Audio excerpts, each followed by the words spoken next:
ये कहानी एक धौलपुर नाम के जंगल की है, जहाँ पर राजा मिट्ठू तोते का राज था। राजा की पत्नी माधवी तोते के अंडे से बच्चे के बाहर आने का समय हो चुका था, इसलिए महाराज बेचैनी से रानी के कक्ष के बाहर टहल रहे थे। बधाई हो महाराज, महारानी ने एक बेटी को जन्म दिया है। अरे वाह, तुमने तो बहुत अच्छी खबर सुनाई है। जल्दी बताओ, मेरी बेटी मुझ पर गई है या महारानी पर? अवश्य ही मेरी बेटी चंद्रमा की तरह सुंदर होगी। महाराज, वो आप स्वयं ही देख लीजिए, मैं छोटा मुंह बड़ी बात नहीं कर सकती। सेविका की बात सुनकर महाराज थोड़े संशय में आ जाते हैं और अपनी पत्नी के कक्ष में पहुंच जाते हैं। माधवी, आज हम बहुत खुश हैं। आपने हमें चांद जैसी बेटी देकर दिल खुश कर दिया है। देखना, अपनी राजकुमारी के लिए मैं सबसे सुंदर और योग्य राजकुमार को ढूंढ कर लाऊंगा। महाराज, एक बार पालने में अपनी बेटी को तो देख लीजिए। मैं तो स्वयं बहुत लज्जित महसूस कर रही हूँ। न जाने ईश्वर ने हमें किस गलती की सजा दी है। अपनी पत्नी के आंसू देखकर महाराज पालने में सोती अपनी बेटी को देखने के लिए चले जाते हैं। ये कैसा मजाक है माधवी? हमारे शाही परिवार में आज तक इतना काला और बदसूरत पक्षी कोई नहीं हुआ है। मैं किस मुंह से इसे अपने राज्य की राजकुमारी घोषित कर पाऊंगा? इसके कुछ दिन बाद रानी माधवी दो सुंदर तोतों को जन्म देती है, जिन्हें महाराज बहुत ही लाड प्यार करते हैं। धीरे धीरे तीनों बच्चे बड़े होने लगते हैं, किंतु बड़ी बेटी काजल को उसके रंग के कारण कभी भी प्रेम नहीं मिलता है। मेरे दोनों भाइयों को पिताजी इतना प्रेम करते हैं, किंतु मेरी तो परछाई से भी वे दूर रहना पसंद करते हैं। क्या मेरा काला रंग एक अभिशाप है? क्या खूबसूरत होना ही शाही परिवार की निशानी है?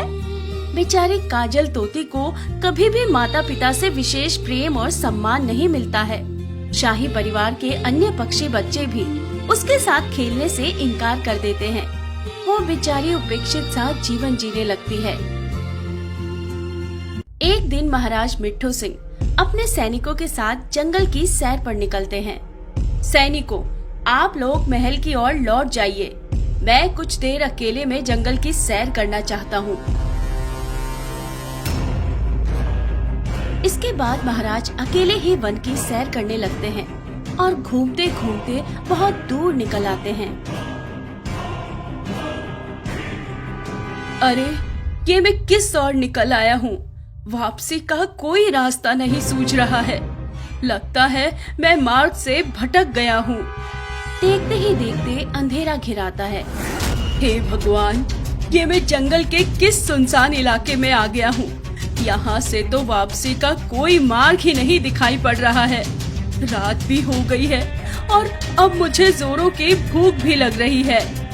तभी महाराज को सामने के एक पौधे पर फल लगे हुए दिखाई देते हैं। अरे वाह, इस घने जंगल में ये फलों से लगा हुआ पौधा।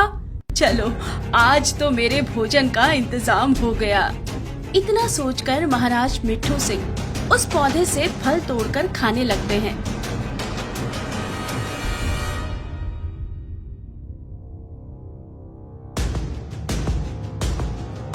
फल खाने के कुछ देर बाद ही महाराज मूर्छित हो जाते हैं।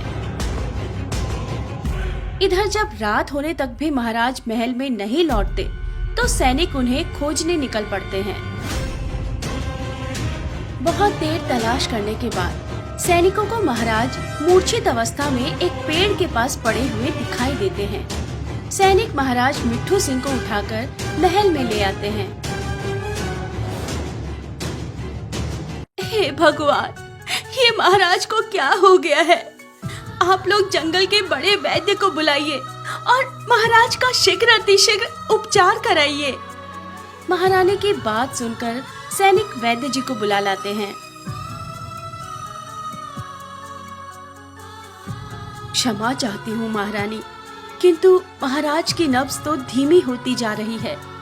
अवश्य ही इन्होंने कोई जंगली फल खाया है, जिसके कारण इनकी ऐसी हालत हुई है। मैं तो एक सामान्य वैद्य हूँ।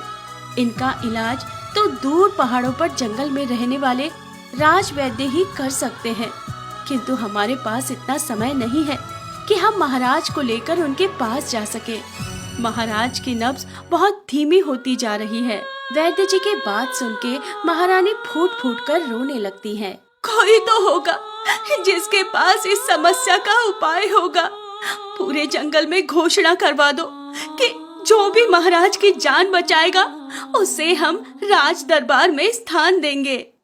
पूरे जंगल में घोषणा करवा दी जाती है, किंतु कोई भी पक्षी महाराज का इलाज बताने के लिए आगे नहीं आ पाता है।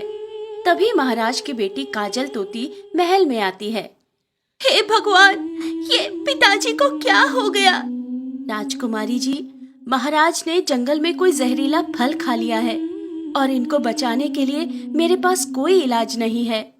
काजल महाराज की नब्ज पकड़कर देखती है।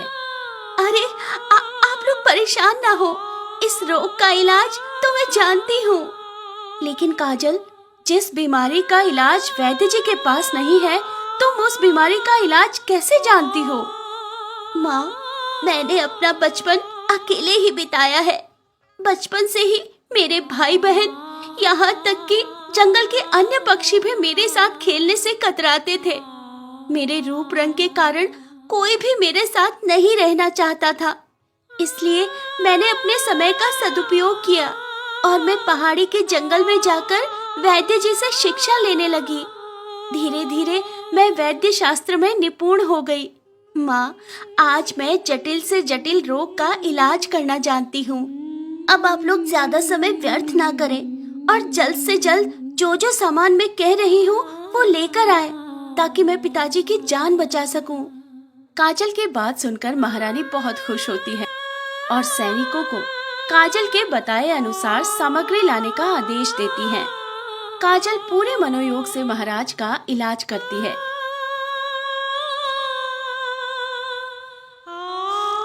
काजल की बनाई जड़ी बूटी खाकर कुछ ही देर में महाराज को होश आ जाता है।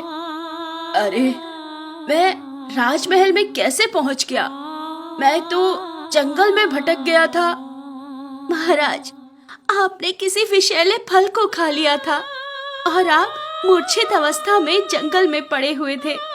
आज अगर हमारी बेटी काजल न होती तो शायद हमने आपको खो दिया होता। काजल ने ही आज अपने गुणों और हुनर से आपकी जान बचाई है। ये तुम क्या कह रही हो माधवी? क्या सच में मेरी बेटी काजल ने मेरी जान बचाई है? महाराज, आपकी बेटी काजल बेहद गुणी है। जिन जटिल और असाध्य रोगों का इलाज आज तक मैं नहीं खोज सकी, उन रोगों का इलाज भी आपकी बेटी ने सीख लिया है। सचमुच आज अगर काजल बिटिया नहीं होती तो हम आपकी जान नहीं बचा पाते। वैद्य जी और महारानी की बात सुनकर महाराज की आंखों में आंसू आ जाते हैं। काजल बेटा, मुझे माफ कर दो। मैंने हमेशा तुम्हारे रंग को ही देखा, कभी भी तुम्हारे भीतर के गुणों को पहचानने की कोशिश नहीं की। हमेशा तुम्हें अपने दूसरे बच्चों से कम समझा और अपने से दूर रखा। आज मुझे समझ में आ गया है कि किसी भी व्यक्ति की पहचान उसके रंग से नहीं बल्कि उसके गुणों से होती है। महाराज और महारानी के माफी मांगने के बाद काजल अपने माता पिता को माफ कर देती है और फिर अपने परिवार के साथ खुशी खुशी रहने लगती है।